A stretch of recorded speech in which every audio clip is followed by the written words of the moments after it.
Hello everyone, welcome to your favourite channel Mid Talk India, जहाँ पे हम proper notes के साथ हमारे चैप्टर को समझते हैं। तो हम पढ़ रहे हैं आपके एनसीईआरटी क्लास 7th मैथमेटिक्स का chapter number 3 data handling, and this is part 3 video, जिसमें हम topic drawing a bar graph, that is use of bar graph with a different purpose पढ़ने वाले हैं। इस चैप्टर के बाकी टॉपिक्स के वीडियो लिंक्स आपको इसी वीडियो के नीचे डिस्क्रिप्शन बॉक्स में मिल जाएंगे, और you can see the playlist of class 7th mathematics in Mid Talk India channel. But before we start today's class, here is a short introduction about me. So in today's class हम लोग bar graph के बारे में पढ़ रहे हैं, और specially हम इस टाइप के डबल बार ग्राफ कैसे बनाएंगे वो सीखेंगे। Let us first just quickly revise what we have already learned. Bar graph में जो भी इंफॉर्मेशन टेबुलर फॉर्म में गिवन होता है, उसी चीज को हमें बार के रूप में दिखाना होता है। इस टेबुलर फॉर्म में दो इंफॉर्मेशन होता है। For example here favourite colour is given and second is the number of students, यानी कि ये कलर कितने बच्चों को पसंद है। अब हम बार ग्राफ में इसी दो चीजों को दो जगह पे लिखते हैं। एक होता है हॉरिजॉन्टल लाइन पे लिखते हैं, that is called the X axis, और दूसरा वाला इंफॉर्मेशन हम वर्टिकल लाइन में लिखते हैं, that is called the Y axis. और मोस्टली जितने भी डिजिट्स वाले न्यूमरिक्स वाले इंफॉर्मेशन होता है, उसी को हम वाई एक्सिस में लिखना पसंद करते हैं। Second thing here is we have to choose a suitable scale, that is इस पूरे डेटा में जो सबसे हाईएस्ट बिगेस्ट वाला नंबर होता है, फॉर एग्जाम्पल दिस 55, हमें एक ऐसा स्केल चूज करना होता है जो इस ग्रेटर नंबर से बड़ा हो। तो सपोज यहाँ पे जैसे 60 लिया हुआ है, और स्टार्ट हमें कहाँ से करना है, 0 से। तो 0 से लेकर 60 तक के बीच वाली जगह को हम कितने भी डिविजन्स में डिवाइड कर सकते हैं। तो जैसे यहाँ पे 10 का इक्वल डिविजन्स लिया है, दैट इज 10 का टेबल, 10 1 10, 10 2 20, 10 3 30, 40, 50 एंड 60। इस तरीके से हम हमारे सभी इंफॉर्मेशन को पुटअप कर पाएंगे। फॉर एग्जाम्पल रेड यहाँ पे 43 बच्चों को पसंद है, तो 40 और 50 के बीच में 10 का इक्वल डिवीजन है, सो दिस इज 41, 42, 43 पे हम जो बार को बनाएंगे, that bar will show how many students like red colour. और इसी इंफॉर्मेशन के ऊपर बेस्ड करके हम हमारे बाकी क्वेश्चंस के आंसर को फाइंड आउट करते हैं। लेट्स सी वन एग्जांपल कि डबल बार ग्राफ किस तरीके से ड्राइंग किया जाता है। टेबल में हमारे पास दो शहर दिए हुए हैं, और जो दो इंफॉर्मेशन हमारे पास गिवन है, पहला इंफॉर्मेशन महीनों के नाम, और दूसरा इंफॉर्मेशन किस महीने में कितने घंटे सूरज की रोशनी इन शहरों पे पड़ती है, वो वाला information. So name of the months we have written here in the horizontal line in the X axis. और क्योंकि आवर्स ऑफ सनशाइन यहाँ पे होल नंबर्स के साथ साथ कुछ फ्रैक्शन एंड वैल्यू भी है, and most of the fractions are half, 3/4 या फिर 1/4, और सभी होल नंबर्स में से सबसे बड़ा वाला होल नंबर नंबर 8 है। तो फिर हमें स्केल कुछ ऐसा चूज करना है जिसे हम यहाँ पे वाई एक्सिस में लिखेंगे, जो 0 से लेकर 8 तक इक्वल डिविजन्स में इस लाइन को डिवाइड करता हो। तो हमने स्केल 2 का टेबल चूज किया, दैट इज 2 1 2, 2 2 4, 2 3 6 एंड 2 4 8। क्वेश्चन में हमारे पास दो शहर गिवन थे, तो हमने एक शहर को ऐसा व्हाइट कलर का बनाया और दूसरे वाले शहर को थोड़ा ग्रे कलर का बनाया। Now in the month of January Margaret शहर पे 2 घंटे सनशाइन पड़ती थी, और एब्रडीन शहर पे 1.5 आवर्स सनशाइन पड़ती थी। So in the month of January Margate क्योंकि व्हाइट कलर का है, व्हाइट कलर का बार हम ठीक नंबर 2 के सामने बनाएंगे, एंड एब्रडीन शहर का बार हमें 1.5 बनाना है। तो 1 और 2 के बीच में ही हाफ होता है, और इसी लाइन को एक्सटेंड करके जो पोजीशन आता है वहीं पे हम बार बनाएंगे। Like this, we continue and complete from January to December. Let us quickly see one try these question. Number 1, the bar graph shown below shows the result of a survey to test water resistant watches made by different companies. तो यहाँ पे water resistant watches के ऊपर कुछ test किए गए हैं कि सच्ची में वॉच वाटर रेजिस्टेंट है कि नहीं। तो ये है number of watches, that is 10 watch, 20 watch, 30 watch and 40 watch. और नीचे एक्स एक्सिस पे 4 कंपनीज हैं, company A, B, C and D. White colour हमें बताता है कि कितने नंबर ऑफ वॉचेस को टेस्ट किया गया है, और ग्रे कलर हमें ये बताता है कि कितने वॉचेस में पानी लीक हो गया है, मतलब पानी अंदर घुस गया है जो वाटर रेजिस्टेंट नहीं निकले। तो ए में हम देख सकते हैं 40 अगर वॉच टेस्ट हुए हैं, तो उसमें से 20 वॉचेस में पानी घुस गया है, that means they are not water resistant. Company B में अगर 40 टेस्ट किया है, उसमें से 10 वॉचेस में लीकेज हुई है। कंपनी सी ने 40 वॉचेस टेस्ट किए, तो उसमें से 15 वॉचेस में पानी घुस गया। ये नंबर कहाँ से मिला मुझे, 10 और 20 के ठीक बीच में 15 होता है। और उसी तरीके से कंपनी डी ने अगर 40 वॉचेस टेस्ट किए हैं, तो वहाँ पे 25 वॉचेस में पानी घुस गया है। Number A is, can you find out the fraction of number of watches that leaked to the number of tested for each company. Fraction of number of watches leaked कितने वॉच लीक हुए हैं, to the number of watches tested, कितने watch test किए हैं। Company ए ने 40 watches को test किया था, so here we will write 40, और कंपनी ए में 20 वॉचेस में लीकेज हुआ था, तो ऊपर हम लिखेंगे 20। तो ये फ्रैक्शन कितना बना, 0 0 कट जाएगा, 2 1 ज़ा 2, 2 2 ज़ा 4 हो जाएगा, so we will get 1/2 fraction. उसी तरीके से कंपनी बी, अगर कंपनी बी ने भी 40 वॉचेस को टेस्ट किया है, उसमें से 10 नंबर ऑफ वॉचेस में लीकेज हुई है, so the fraction of number of watches leaked to the number of watches tested is 10/4। इसे हम और भी लोअर टर्म्स में रिड्यूस कर सकते हैं, 0 0 कैंसिल हो जाएगा, we will get 1/4 is the fraction. उसी तरीके से कंपनी सी 40 वॉचेस पे टेस्ट हुआ था और लीकेज हुई 15 वॉचेस पे। 15 और 40 का कॉमन टर्म 5 है, सो 5 3 ज़ा 15 एंड 5 8 ज़ा 40, सो the fraction here comes is 3/8। उसी तरीके से कंपनी डी टोटल 40 वॉचेस पे टेस्ट हुआ था और लीकेज हुई 25 वॉचेस पे, सो फ्रैक्शन इज 25/40, इसे हम रिड्यूस कर सकते हैं, 5 5 ज़ा 25 एंड 5 8 ज़ा 40, सो 5/8 is the fraction. Now let's move on to exercise 3.3 and we will understand the topic even more better. Number 1 question is, use the bar graph shown in figure 3.3 ये वाला to answer the following question. Number A question is, which is the most popular pet here? So in this figure, one axis shows the number of students और दूसरा वाला axis दिखा रहा है कि कौन कौन से पेट्स हैं। तो क्वेश्चन में हमें पूछा है which is the most popular pet. Popular वही होगा जिसे सबसे ज्यादा स्टूडेंट्स पसंद करेंगे और जिसका बार सबसे ऊपर तक जाएगा, that is number 10। That is most of the students like cat as their pet, so here in the answer we will write cat. Question number B is, how many students have dog as a pet. तो dog का जो बार है वो 8 तक जा रहा है, so we will write that 8 students have dogs as a pet. Let us read question 2. Read the bar graph shown in figure 3.4 ये वाला, which shows the number of books sold by a bookstore during 5 consecutive years 1989, 1990, 91, 92 and the year 93, 5 साल। और इस axis पे लिखा है number of books sold और इसका यूनिट क्या है, 1 unit is equal to 100 books. Question number 1 is, about how many books were sold in 1989, 1990 and 1992. So first is in the year 1989. 1989 का जो बार है, स्केल रख के हल्के हाथों से हम डॉट डॉट करके देखेंगे कि कहाँ तक आ रहा है। 100 से 200 के बीच में 100 इक्वल डिविजन्स है और ये जो पोजीशन है ये आधे से ऊपर ही है, so this we will take as 175 number of books approximately. Next is in the year 1990, तो 1919 का बार यहाँ पे है, so here also we will put a scale on top of this bar और देखेंगे कि ये स्ट्रेट कहाँ तक आ रहा है, क्योंकि 400 और 500 के ठीक बीच में 450 आता है और आधे से ज़्यादा ही बार हमारा चढ़ रहा है, ऊपर हो रहा है, सो इसे भी हम अप्रॉक्सीमेटली 475 लेंगे, क्योंकि 450 और 500 के बीच में 475 आता है। द नेक्स्ट इज 1992, यहाँ पे भी हम स्केल रखेंगे, चेक करेंगे नंबर ऑफ बुक्स पे ये वाला लाइन कहाँ आ रहा है, तो क्योंकि 200 और 300 के ठीक बीच में 250 होता है, लेकिन हमारा जो बार है 1992 का बार वो स्ट्रेट 250 से नीचे ही कहीं पे आ रहा है, so this also we will take approx 225, क्योंकि 200 और 250 के बीच में 225 आता है। Next question is, in which year about 475 books were sold and about 225 books were sold? तो वो हमने यहीं पे आंसर में ही निकाल के देख लिया है। 475 books were sold in 1990, 225 books were sold in the year 1992.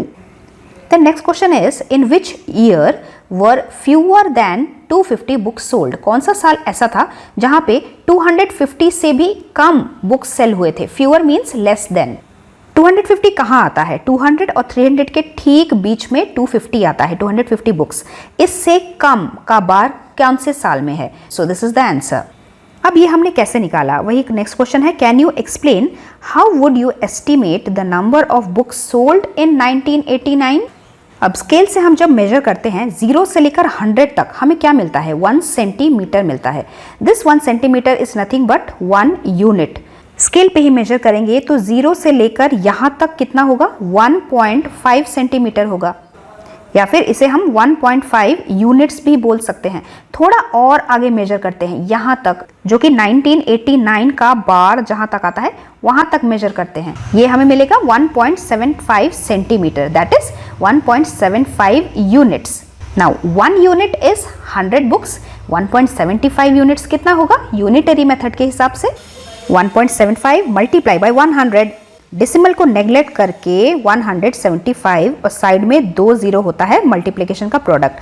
अब क्योंकि डेसिमल के राइट साइड में 2 डिजिट है, तो राइट साइड से भी 2 डिजिट के बाद यहाँ पे हम पॉइंट लगाएंगे, that is 175 books were sold in the year 1989। Let's move further to question number 3। Number of children in 6 different classes are given below. We have to represent this data on a bar graph. तो class है 5th standard, 6th standard, 7th, 8th, 9th and 10th standard और number of children accordingly दिए हुए हैं। सबसे पहला सवाल, हम स्केल कैसे चूज करेंगे? How would you choose a scale? तो सबसे बड़ा वाला नंबर कौन सा है? 135। तो स्केल में जब हम 0 से स्टार्ट करेंगे तो 135 से एक ग्रेटर वैल्यू ही लिखेंगे। तो सो लेट अस राइट 140, जो 135 से बड़ा नंबर होता है। और लास्ट में क्योंकि 0 है तो हम 10 का डिवीजन ले सकते हैं, that is 10, 20, 30, 40 and so on. What is 1 unit? So 1 unit is 10 students. Next question is which class has the maximum number of children and which has the minimum? तो क्योंकि सबसे बड़ा वाला नंबर ये वाला है तो 5th स्टैंडर्ड में मैक्सिमम बच्चे हैं और सबसे कम वाला नंबर है 8080, तो 10th स्टैंडर्ड में मिनिमम बच्चे हैं। Next question is find the ratio of number of students of class 6th to the students of class 8। अब रेशियो निकालते टाइम एक न्यूमरेटर होता है, एक डिनोमिनेटर। न्यूमरेटर में हम वो लिखेंगे जो सेंटेंस में सबसे पहला आया है, that is number of students in class 6th। 6th standard में है 120 बच्चे, so we will write on the numerator. उसके बाद आया है to the students of class 8th, तो 8th स्टैंडर्ड में है 100 बच्चे, 100 लिखेंगे हम डिनोमिनेटर में। Now we can reduce into lower terms, 0 0 पहले कैंसिल हो जाएगा। देन 12 और 10 इवन नंबर है, 2 से हम कैंसिल करते हैं, 2 6s are 12, 2 5s are 10। 6 और 5 का और लोअर टर्म्स में रिड्यूस नहीं कर सकते, so ratio of number of students in 6th standard to 8th standard is 6:5। Question 4 में डबल बार ग्राफ ड्रॉ करेंगे। The performance of a student in first term and second term is given below. We have to draw double bar and choose appropriate scale and then we have to answer the following question. तो x axis और y axis पे क्या लिखेंगे? एक तो है subject और दूसरा वाला है नंबर। तो नंबर को हम ऐसे वर्टिकल लाइन y एक्सिस में लिखेंगे और सब्जेक्ट्स को हम हॉरिजॉन्टल लाइन यानी कि x एक्सिस पे लिखेंगे। After making x and y axis let us choose our scale. तो हमारे नंबर्स में सबसे हाईएस्ट नंबर कौन सा है फाइंड आउट कीजिए, दैट इज 95। तो हमारे स्केल को हम 0 से स्टार्ट करके 95 से थोड़ा बड़ा वाला नंबर लेंगे, so let us take up to 100। अब 100 में 0 आ ही गया है तो हम हमारा स्केल 10, 20, 30 करके चूज करेंगे, that is 1 unit is equal to 10 marks. Now जो डबल बार ग्राफ हमें बनाना है, एक हमें फर्स्ट टर्म का बनाना है और दूसरा सेकेंड टर्म का। So I chose red colour for first term and blue colour for second term. First term में इंग्लिश सब्जेक्ट में 67 आया है।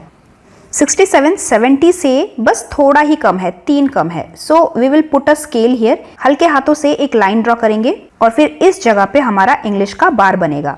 Whereas in the second term 70 marks मिले थे, 70 के ठीक सामने जिस जगह पे आता है वहीं पे हम हमारा सेकेंड टर्म वाला बार बनाएंगे for subject English. Next is Hindi. First term में 72 70 से थोड़ा सा ही ऊपर है, तो इस पोजीशन पे हम स्केल रख के फिर फर्स्ट टर्म का बार बनाएंगे in red colour and then second term में 65 मार्क्स है, तो ब्लू कलर में 65 कहाँ आएगा? 60 और 70 के ठीक सेंटर में यहाँ पे आएगा 65। The next subject is maths. First term में 88, 80 और 90 के बीच में 85, 85 से थोड़ा ऊपर 88 नियर अबाउट हियर, तो इसी जगह पे हम स्केल रख के यहाँ पे आएंगे ठीक मैथ्स के ऊपर और फिर पॉइंट लगा के मैथ्स फर्स्ट टर्म के मार्क्स का बार पूरा करेंगे।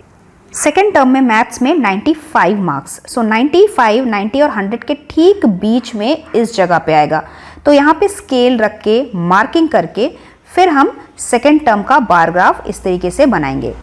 Science first term marks is 81, तो 80 के थोड़ा सा ही ऊपर यहाँ पे है 81। सेकेंड टर्म्स का मार्क्स है 85 फॉर साइंस, तो 80 और 90 के ठीक बीच में यहाँ पे होता है 85। तो यहाँ से स्केल रख के मार्किंग करेंगे और ठीक वहाँ से हम लाइन खींच के सेकेंड टर्म का बार बनाएंगे। Last is social science, first term में 73। देखिए हिंदी में 72 मार्क्स था, तो इसीलिए हम हिंदी के इस बार के थोड़ा सा ऊपर हमारा स्केल रखेंगे, वही हमारा अप्रॉक्स 73 होगा। तो स्केल रख के एक मार्किंग जैसा बनाएंगे और फिर वहाँ से ऊपर से नीचे तक बार खींच के हमारा फर्स्ट टर्म का बार बनाएंगे। एंड सेकेंड टर्म में 75 मार्क्स, तो 80 और 70 के ठीक बीच में होगा 75। Now our question number 1, in which subject has the child improved his performance the most? यानी कि कौन सा सब्जेक्ट ऐसा है जिसमें उसके मार्क्स सबसे ज्यादा बड़े हैं। तो फर्स्ट टर्म का ग्राफ और सेकंड टर्म के ग्राफ में जहां पे भी सबसे ज्यादा हमें डिफरेंस नजर आएगा उसी में सबसे ज्यादा बड़ा है। So as per my observation ये जो मैथ सब्जेक्ट है यहीं पे ज्यादा डिफरेंस है ब्लू और रेड कलर के ग्राफ के बीच में। इंग्लिश में सिर्फ 3 मार्क्स बड़ा है, हिंदी में कम हो गया है सेकेंड टर्म में मार्क्स। मैथ्स में सबसे ज्यादा 7 मार्क्स बड़े हैं, साइंस में सिर्फ 4 मार्क्स बड़ा है और सोशल में सिर्फ 2 मार्क्स बड़ा है। So maths is our answer. Next question is, in which subject his improvement is the least? किस सब्जेक्ट में इंप्रूवमेंट सबसे कम है, लीस्ट है। अब इंप्रूवमेंट तो है मतलब मार्क्स बड़े हैं, तो हिंदी को तो हम ले ही नहीं सकते क्योंकि हिंदी में मार्क्स कम हो गए हैं, ये इंप्रूव तो हुआ नहीं। तो सबसे कम मार्क्स किस में बड़े हैं आउट ऑफ ऑल दीज? देखिए सोशल साइंस में सिर्फ 2 मार्क्स बड़े हैं, so this is the least improvement. So this is the answer we will write. Then number 3 is, has his performance gone down in any subject? Yes, हम starting से ही देख रहे हैं हिंदी में 72 से 65 हो गया, इसमें डाउन हो गया। In Hindi his performance has gone down. Next we have question number 5, कुछ और डेटा गिवन है। सबसे पहले फेवरेट स्पोर्ट है कुछ 1 2 3 4 5 स्पोर्ट्स है। एक ग्राफ हम बनाएंगे कितने वॉचिंग कर रहे हैं उसे देख कितने रहे लोग, और दूसरा हम बनाएंगे पार्टिसिपेटिंग पीपल कितने हैं उस गेम में। सो वॉचिंग एंड पार्टिसिपेटिंग क्योंकि नंबर्स में है ये हम y एक्सिस पे लिखेंगे और जो स्पोर्ट्स के नाम है वो हम x एक्सिस पे लिखेंगे। Next, how to choose the scale. इस पूरे नंबर्स में से सबसे बड़ा वाला नंबर ये है 1240। तो क्योंकि ये नंबर बहुत बड़ा है हम 0 से लेकर 100 का डिवीजन बनाएंगे, 100, 200, 300 एंड सो ऑन। और एकदम ऊपर हमें इस नंबर से भी थोड़ा ज्यादा बिगर नंबर लिखना पड़ेगा, that will be 1300। So here vertical line में number of residents of this colony 100, 200, 300, 400, 500, 600 so on करके 1300 तक, और horizontal line में sports के नाम लिखे हैं। My scale is 1 unit is equal to 100 people. My red color is for people watching and my blue color is for people participating. तो सबसे पहले क्रिकेट का बनाते हैं। People watching is 1240। 1200 और 1300 के ठीक बीच में 1250 होता है। 1250 के थोड़ा सा ही नीचे 40 आएगा, करेक्ट। तो इस तरीके से थोड़ा सा गेस वर्क लगा के यहाँ पे हम क्रिकेट का बार इस तरीके से बनाएंगे। Participating people are 620। तो 600 और 700 के बीच में 650, उससे बहुत नीचे 620 आता है। तो यहाँ पे हम थोड़ा अप्रोक्सीमेशन करेंगे और इस जगह पे हमारा बार बनाएंगे for cricket. Basketball 470 people watching. 470 500 के थोड़ा नजदीक आएगा, सो नियर अबाउट हियर हम रेड कलर में बास्केटबॉल का बार इस तरीके से बनाएंगे। And participating people 320। 300 के थोड़ा सा ऊपर 320 आएगा, so we will draw the bar like this. Swimming watch करने वाले 510 हैं। 500 के थोड़ा सा ही ऊपर 510, so we will draw the bar of swimming like this. Participating people again 320। तो ये जो 320 का हमने ये वाला ब्लू बार बनाया था, ठीक इसी के सामने स्केल रख के सेम टाइप का बार यहाँ बनाएंगे। हॉकी देख रहे हैं 430 पीपल। 400 से थोड़ा सा ही ऊपर 430 आता है, which we will draw scale रख के मार्किंग करके इस तरीके से बनाएंगे। Participating people 250। 200 और 300 के ठीक बीच में 250, तो स्केल रख के मार्किंग करके यहाँ पे बनाएंगे पार्टिसिपेटिंग पीपल का बार। एथलेटिक्स देख रहे हैं 250 पीपल। सो जस्ट नाउ हमने 250 का बार बनाया था, एथलेटिक्स के सामने ठीक इसी साइज का बार यहाँ बनेगा। People participating is 105। तो 100 के थोड़ा सा ही ऊपर स्केल रख के मार्किंग करके इतना सा बार बनेगा पार्टिसिपेटिंग पीपल का bar. Now we have our question number 1, what do you infer from the bar graph. इस बार ग्राफ को देख के क्या पता चल रहा है? सबसे ज्यादा बार क्रिकेट का आ रहा है और वो देखने वाले लोग हैं रेड कलर का। So we can infer that residents of this colony like cricket the most, और सबसे कम उन्हें एथलेटिक्स पसंद है, athletics the least. Number 2, which sport is the most popular? Cricket is the most popular. Next is which is more preferred, watching और participating? हमारा watching वाला red colour का था और पार्टिसिपेटिंग ब्लू कलर का, और सभी स्पोर्ट्स में ब्लू कलर का मार्क नीचे आ रहा है, विच शोज दैट लोगों को वॉच करना ज्यादा पसंद है पार्टिसिपेट करने के तुलना में। सो watching sports is preferred more than participating. Next is question number 6। हमारे टेक्स्ट बुक के एकदम बिगिनिंग ऑफ द चैप्टर में टेबल 3.1 दिया है। यहाँ पे बहुत सारे शहरों का मिनिमम और मैक्सिमम टेम्परेचर दिया हुआ है। We have to plot a double bar graph using this data and answer the following question. So first information is name of the city, जिसे हम हॉरिजॉन्टल लाइन पे दिखाएंगे। Second information is the temperature, जिसे हम vertical line पे लिखाएंगे। Let us choose the scale. सबसे बड़ा वाला नंबर 41 है। सो स्टार्टिंग फ्रॉम 0, सबसे बड़ा वाला जो नंबर होगा वो 41 से ग्रेटर नंबर होगा।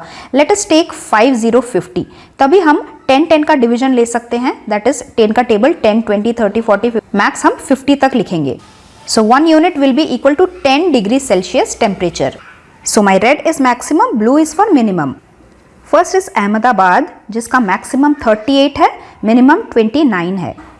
30 एंड 40 के बीच में 35, 36, 37, 38। So this is maximum bar.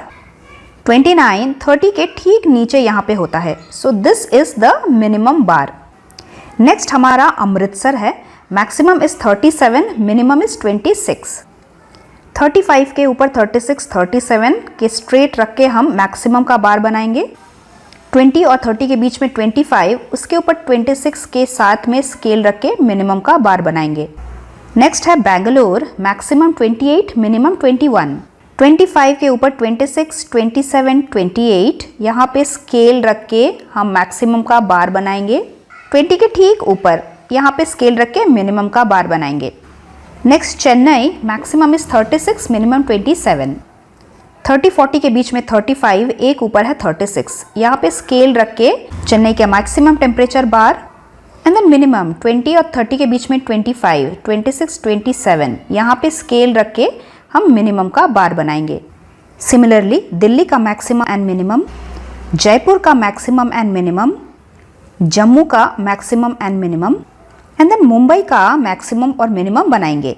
Now question number 1, which city has the largest difference in the minimum and maximum temperature? तो एक तो हम हमारे बार ग्राफ में ही देख सकते हैं रेड और ब्लू में कहाँ पे सबसे ज़्यादा डिफरेंस हमें बार ग्राफ में नज़र आ रहा है। तो यहाँ पे हमें डिफरेंस सबसे ज़्यादा नज़र आ रहा है, दैट इज़ द जम्मू। और टेबल में भी मैक्सिमम और मिनिमम के बीच का डिफरेंस निकालेंगे तो जम्मू में ही सबसे ज़्यादा 15 डिग्री सेल्सियस का डिफरेंस आ रहा है। Next question is which is the hottest city? किसका टेम्परेचर सबसे ज्यादा मैक्सिमम किसका है? And which is the coldest? कौन सी सिटी का मिनिमम टेम्परेचर सबसे कम है? ये हम बार ग्राफ में भी देख सकते हैं या फिर टेबल में भी देख सकते हैं। मैक्सिमम टेम्परेचर जम्मू का सबसे ज्यादा है और मिनिमम टेम्परेचर बेंगलोर का सबसे कम है। नेक्स्ट क्वेश्चन, हमें ऐसे 2 शहर बताने हैं। We have to name 2 cities where maximum temperature of 1 city, जहाँ पे एक सिटी का मैक्सिमम टेम्परेचर लेस देन है, कम है minimum temperature of the other city. तो जैसे सबसे कोल्डेस्ट सिटी हमने बेंगलोर देखा था, इसका जो मैक्सिमम टेम्परेचर है 28 कम है मिनिमम टेम्परेचर ऑफ अहमदाबाद से, मिनिमम टेम्परेचर ऑफ जयपुर से। और उसके बाद लास्ट क्वेश्चन है name the city which has the least difference between its maximum and the minimum temperature, कि कौन सा ऐसा शहर है जिसका मैक्सिमम टेम्परेचर और मिनिमम टेम्परेचर का जो डिफरेंस है वो सबसे कम है। तो हमने डिफरेंस ऑलरेडी यहाँ पे फाइंड आउट कर लिया है। सबसे कम वाला कौन सा है? ये वाला, that is the city of Mumbai. So this was the last question related to double bar graph and all concepts related to it. अगला हम पढ़ेंगे एक न्यू तरीके का topic, that is chance and probability, that we will study in our next part. So that's all for today. Thank you very much. Have a nice day. Bye bye.